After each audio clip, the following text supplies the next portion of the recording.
इस कार्यक्रम के प्रायोजक हैं कृषि एवं किसान कल्याण मंत्रालय, भारत सरकार। हर जोखिम से निकल कर फसल आए, सुरक्षित हो जाए। फसल बीमा से हर किसान अब आत्मनिर्भर हो जाए। संकट के समय प्रधानमंत्री फसल बीमा योजना किसानों के लिए वरदान है। अब सूखा पड़े या बाढ़ आ जाए कोई डर नहीं, अब ओले पड़े या कीट पतंगे फसल खा जाए कोई फिक्र नहीं, क्योंकि हमने लिया है प्रधानमंत्री फसल बीमा।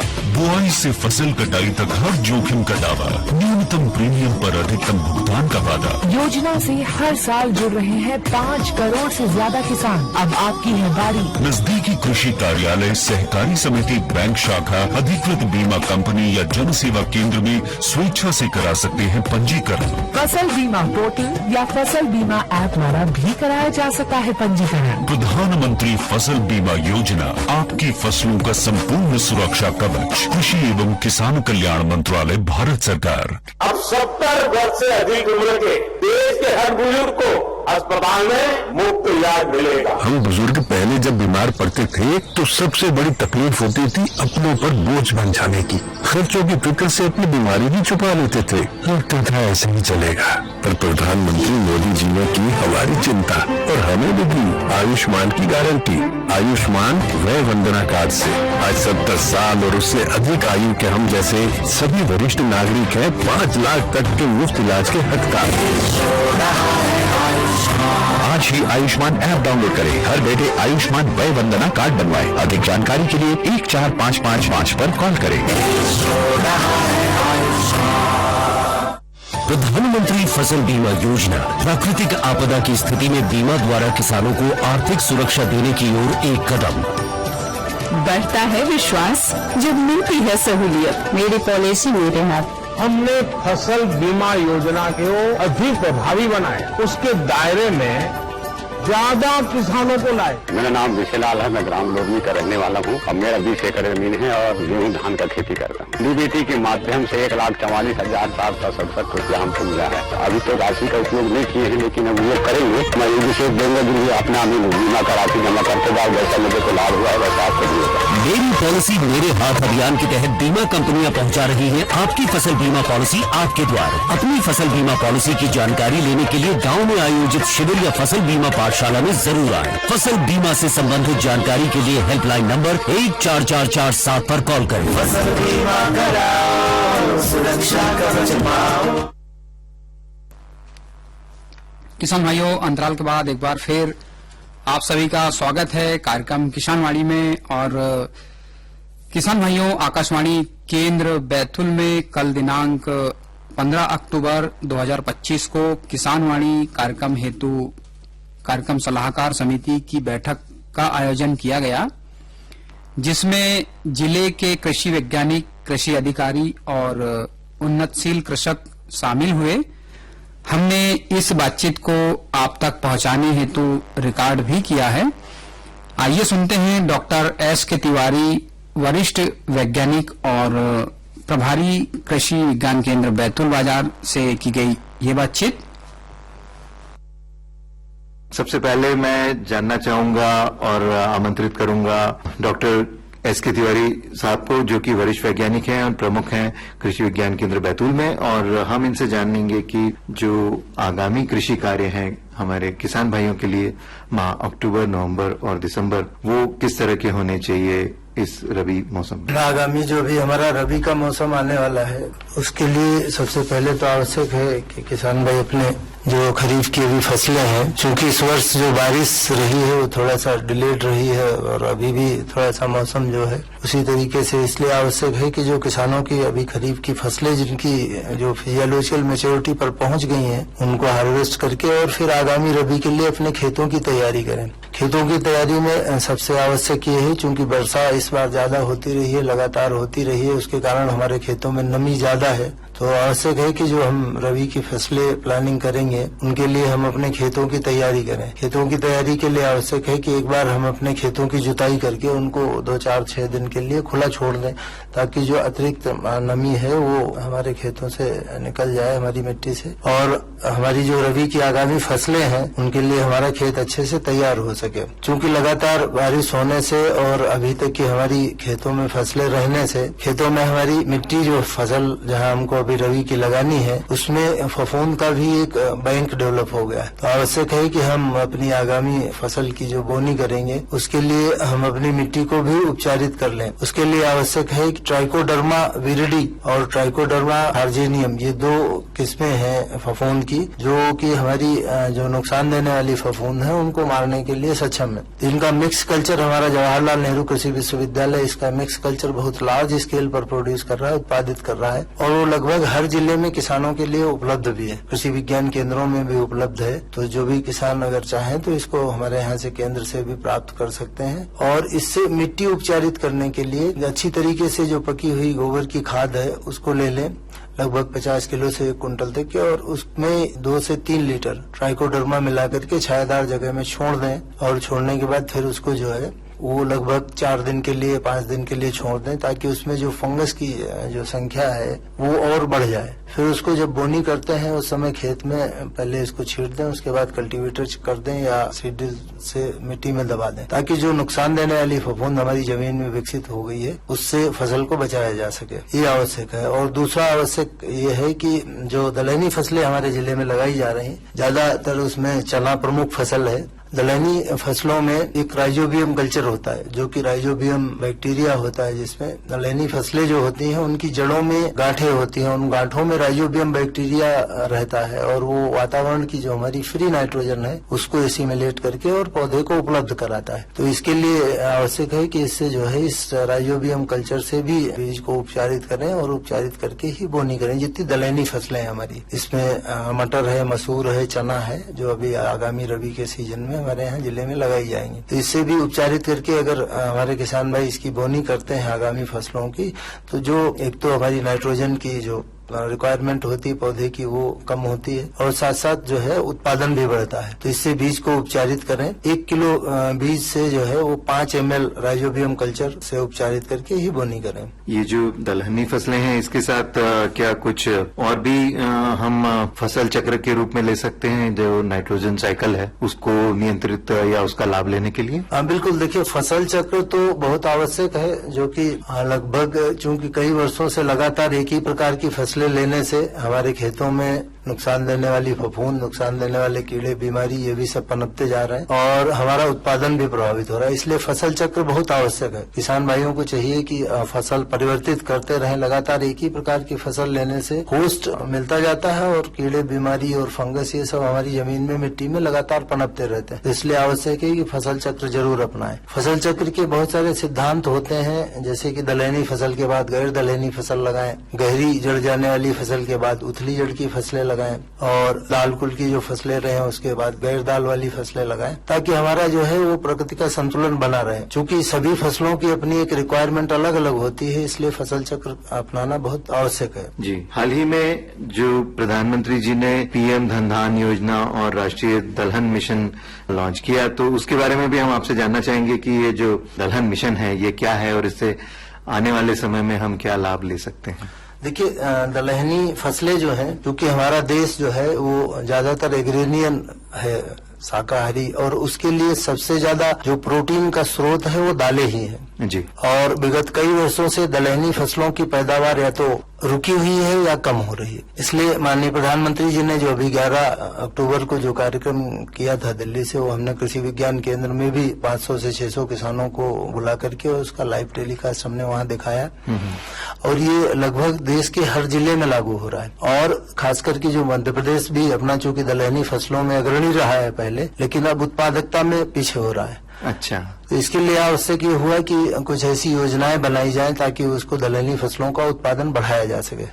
माननीय प्रधानमंत्री जी ने 11 अक्टूबर को इसका दिल्ली से शुभारंभ किया और इसका उद्देश्य ये है कि जो दलहनी फसलें हमारे जिले में ली जा रही हैं या मध्य प्रदेश में जो हमारे ली जा रही हैं राज्य में, उनकी पैदावार बढ़ाई जाए, उसके लिए सारी तकनीकें लगाई जाएं। और इससे पहले माननीय प्रधानमंत्री जी ने एक और योजना लागू किया था। जब दलहनी फसलों की उत्पादकता बहुत कम होती थी तो उन्होंने पूरे देश में एक परियोजना लागू किया था, सीड हब परियोजना। और उस सीड हब परियोजना का परिणाम ये हुआ था और उस परियोजना का उद्देश्य सिर्फ ये था कि हमारी जो दलहनी फसलें उनकी पैदावार कैसे बढ़ाई जाए। जी 2015 में ये योजना लागू हुई और आगामी 2 वर्षों में ही पल्सेज का प्रोडक्शन इतना ज्यादा हो गया था कि मध्य प्रदेश पूरा सेल्फ सफिशिएंट हो गया था दलहनी फसलों में।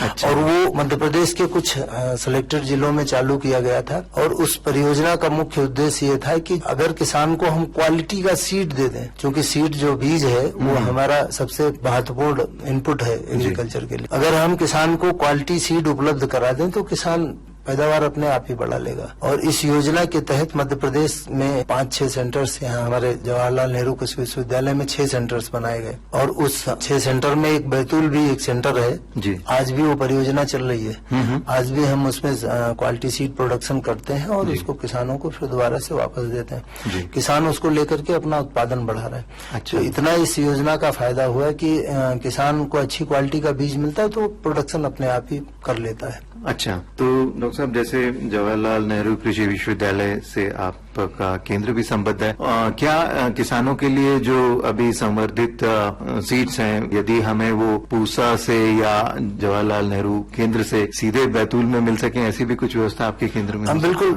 जो भी किसान हमारे संपर्क में आते हैं जी, जो हमारे यहाँ उपलब्ध होते हैं वो किसानों के लिए ही उपलब्ध रहते हैं। हाँ। प्रायोरिटी हम पहले किसानों को ही देते हैं जी। उसके बाद जो सोसाइटीज हैं उनको भी दिया जाता है। हमारे केंद्र पर ब्रीडर सीड भी उत्पादन किया जाता है, प्रजनक बीज। अच्छा। और वो प्रजनक बीज किसानों को भी दिया जाता है और बीज उत्पादन करने वाली जो संस्थाएं हैं उनको भी दिया जाता है। क्योंकि प्रजनक बीज थोड़ा सा कॉस्टली होता है, महंगा होता है, इसलिए किसान उसको कम लेते हैं, सोसाइटियां उसको ज्यादा लेती, बीज उत्पादन करने वाली संस्थाएं उसको लेकर के फिर उससे फाउंडेशन और सर्टिफाइड सीड बनाती है। अच्छा। और वो फाउंडेशन और सर्टिफाइड फिर किसानों के पास पहुंचता है। जी। हम किसानों को भी ब्रीडर सीड देते हैं, जो इच्छुक रहते हैं उनको भी ब्रीडर सीड उपलब्ध कराया जाता है। इसके अलावा जो भी किस्में बाहर की भी हैं, चाहे हमारे जबलपुर की हो या पूसा की हो या दिल्ली की भी हो, जो भी किसान हमारे पास आते हैं तो हम उन केंद्रों से संपर्क करके वहां से भी दिलाते हैं लगातार उनको।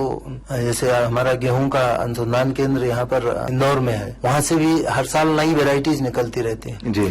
और गेहूं का हमारा विश्वविद्यालय भी सबसे पुराना अनुसंधान केंद्र है जी। पवारखेड़ा जो होशंगाबाद जिले में है, वो हमारा सबसे पुराना आजादी के पहले का गेहूं का अनुसंधान केंद्र है। अच्छा। इस समय वहाँ पर जो है वो 6000 जर्मप्लाज्म इकट्ठा किए गए हैं और उनसे भी हर साल किस्में निकाली जाती हैं। अच्छा। हम विश्वविद्यालय से और साथ साथ भारत सरकार के जो भी संस्थान है, अगर हमारे पास किसान आता है तो हम संपर्क करके उसको बीज की उपलब्धता सुनिश्चित करते हैं। जी। और सीहोर में भी एक दलहन अनुसंधान केंद्र उपलब्ध है। भारत सरकार का इंडियन इंस्टीट्यूट पल्स रिसर्च, भारतीय दलहन अनुसंधान संस्थान का रीजनल स्टेशन है भोपाल में जी। तो वहाँ पर भी इस पे कुछ अनुसंधान होता है और IIPR से जो किस्में निकलती हैं वो उनका भी हमने कई बार वहाँ से भी किसानों को दिलाया है जी, जो भी उपलब्ध रहता है। और जो आपका कृषि विज्ञान केंद्र है, यहाँ पर जो समय समय पर प्रशिक्षण और मार्गदर्शन मिलते रहता है, वो किस तरह का है? हाल ही में जैसे अभी समाचार पत्रों में हमने देखा कि प्राकृतिक खेती पर कुछ कार्यक्रम हुआ था। देखिए, प्राकृतिक खेती की अगर बात करें तो वर्तमान समय में सब कुछ इतना रसायनमय हो चुका है कि कुछ भी सुरक्षित बचा नहीं है। तो इसलिए सरकार ने एक योजना लागू की प्राकृतिक खेती, और उस प्राकृतिक खेती पूरे देश में ये परियोजना लागू है। किसानों को भी हमने लगातार प्रशिक्षण दिया है। किसानों के साथ साथ अभी हमने 5 दिवसीय कृषि सखी, जो कृषि विभाग से कृषि सखी हैं, उनको 100 कृषि सखी को हमने 5 दिन तक केंद्र पर प्रशिक्षण दिया। हमने उनको सिर्फ पढ़ाया ही नहीं, हमने उनको जो इसके कंपोनेंट है, बीजामृत, जीवामृत, घनजीवामृत, नीमास्त्र, ब्रह्मास्त्र, जो भी इसके कंपोनेंट जितने भी हैं, सब कुछ हमने उनको बनाना भी सिखाया हुआ। अच्छा। ताकि वो जाकर के दूसरे लोगों को भी बनाना बता सके और स्वयं भी अपने उसमें प्रयोग कर सकें। तो 5 दिन के प्रशिक्षण में हमने उनको सिर्फ किताबी ज्ञान के अलावा हमने उनको प्रैक्टिकल भी कराया और उनसे स्वयं बनवा करके तैयार करवाया, ताकि वो जो आगे जिस उसमें काम करेंगे, जिस क्लस्टर में, तो वो अच्छे तरीके से उनको किसानों को सिखा सके। जी, बहुत अच्छी जानकारी आज आपके साथ हमने बांटी डॉक्टर साहब। किस तरह से हम आगामी अपनी कार्य योजना का रूप निर्धारित कर सकते हैं। आपसे जो चर्चा हुई उससे जो मार्गदर्शन हमें मिला, हम किसानवाणी कार्यक्रम में इसे जरूर से अपने कार्यक्रम में शामिल करेंगे और हमारे श्रोता किसान भाई भी आपसे हुई इस चर्चा का लाभ ले सकेंगे। आपने जो हमारे इस कार्यक्रम के लिए समय दिया उसके लिए आपका बहुत बहुत धन्यवाद। धन्यवाद। किसान भाइयों, अब समय है यहाँ पर मनोरंजन का, तो आइए सुनते हैं एक और लोकगीत।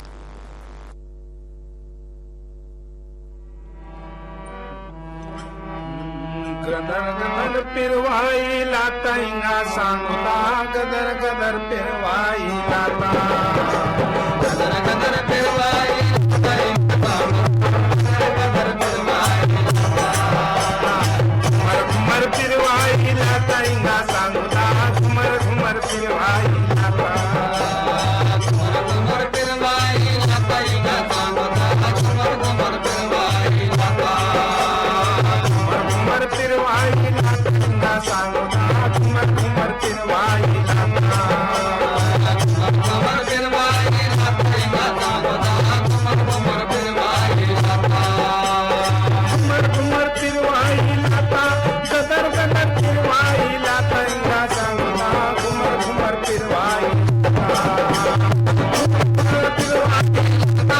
गदर गदर पिरवाई लाता इंगा सांगोला, घुमर घुमर पिरवाई लाता, घुमर घुमर पिरवाई लाता इंगा सांगोला, घुमर घुमर पिरवाई लाता।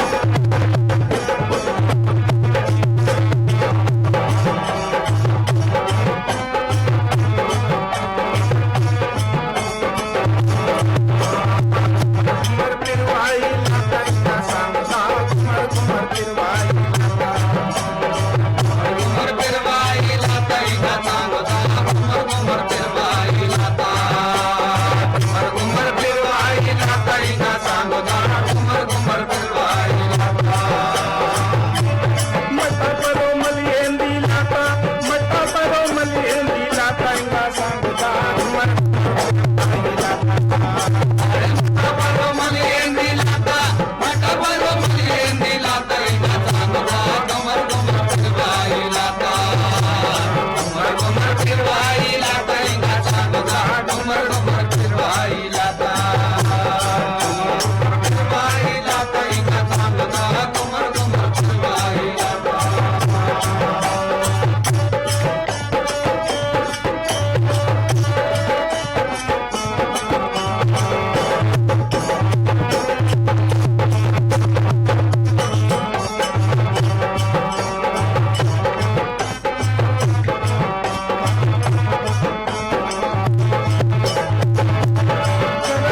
बाबूले की लाता, बाबूले की लाता इंगा सांगोला, घुमर घुमर पिरवाई लाता, बाबूले की लाता, बाबूले की लाता इंगा सांगोला, घुमर घुमर पिरवाई लाता, घुमर घुमर पिरवाई लाता इंगा सांगोला, घुमर घुमर पिरवाई लाता, घुमर घुमर पिरवाई लाता इंगा सांगोला, घुमर घुमर पिरवाई लाता, घुमर घुमर पिरवाई लाता इंगा सांगोला, घुमर घुमर पिरवाई लाता, घुमर पिरवाई लाता इंगा सांगोला, घुमर घुमर पिरवाई लाता, घुमर घुमर पिरवाई लाता इंगा सांगोला, घुमर घुमर पिरवाई लाता, पनमोसा ले रेंगा माता, पनमोसा ले रेंगा माता इंगा सांगोला, पनमोसा ले रेंगा माता, पनमोसा ले रेंगा माता इंगा सांगोला, घुमर घुमर पिरवाई लाता, घुमर घुमर पिरवाई लाता इंगा सांगोला, घुमर घुमर पिरवाई लाता, घुमर घुमर पिरवाई लाता इंगा सांगोला, घुमर घुमर पिरवाई लाता, घुमर घुमर पिरवाई लाता इंगा सांगोला, घुमर घुमर पिरवाई लाता, घुमर घुमर पिरवाई लाता इंगा सांगोला, घुमर घुमर पिरवाई लाता।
किसान भाइयों, अभी आप श्यामू परते और साथियों के स्वर में सुन रहे थे ये आदिवासी लोकगीत। और किसान भाइयों, तोरिया जिसे हम हमारे यहाँ राई या सरसों कहते हैं, तोरिया यानी सरसों जैसी कम फसलों की बुआई करके जो है किसान भाई अतिरिक्त आय प्राप्त कर सकते हैं। तोरिया रबी मौसम में उगाई जाने वाली तिलहनी फसल है। तोरिया यानी सरसों की कुछ किस्में जो कि 85 से 90 दिन में पककर तैयार हो जाती है। किसान भाइयों, तोरिया की उन्नत प्रजातियों की हम बात करें तो इसमें संगम किस्म 112 दिन में पककर तैयार हो जाती है। किसान इससे प्रति एकड़ करीब 6 से 7 क्विंटल तक पैदावार प्राप्त कर सकते हैं। इसके अलावा तोरिया की कम अवधि में पकने वाली किस्मों में TL15 और TH68 है, जो 85 से 90 दिन में पककर तैयार हो जाती है। किसान भाइयों, तोरिया की खेती में ध्यान रखने वाली बातों की यदि हम बात करें तो सामान्य तौर पर इसकी खेती के लिए 2 से 3 जुताई करनी पड़ती है। तोरिया यानी सरसों की बुआई के समय बीजों के बेहतर जमाव के लिए खेत में जो है भरपूर नमी होनी चाहिए। यदि खेत में नमी नहीं हो तो पलेवा लगाने के बाद जो है खेत बुआई करनी चाहिए। बुआई के 2-3 हफ्ते बाद निंदाई गुड़ाई जरूर करनी चाहिए। इससे खेत जो है साफ रहता है और कीट रोग जो है इससे कम लगते हैं। एक विशेष बात भाइयों, तोरिया की फूल आने के समय जो है इसके पहले फूल आने के समय के पहले जो है और दाना भरने के दौरान सिंचाई अवश्य करनी चाहिए। तो किसान भाइयों, ये थी छोटी ही चर्चा तोरिया फसल को लेकर बातचीत। और अब समय है यहाँ पर एक और लोकगीत सुनने का, तो आइए सुनते हैं एक लोकगीत।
किसान भाइयों, अब समय है आज के बाजार भाव की जानकारी का। तो कार्यालय कृषि उपज मंडी बैतूल से प्राप्त जानकारी के अनुसार सोयाबीन पीला न्यूनतम 3600 रुपए, अधिकतम 4400 रुपए, 4401 रुपए इसका अधिकतम भाव। इसके 2 ही भाव हमें प्राप्त हुए हैं।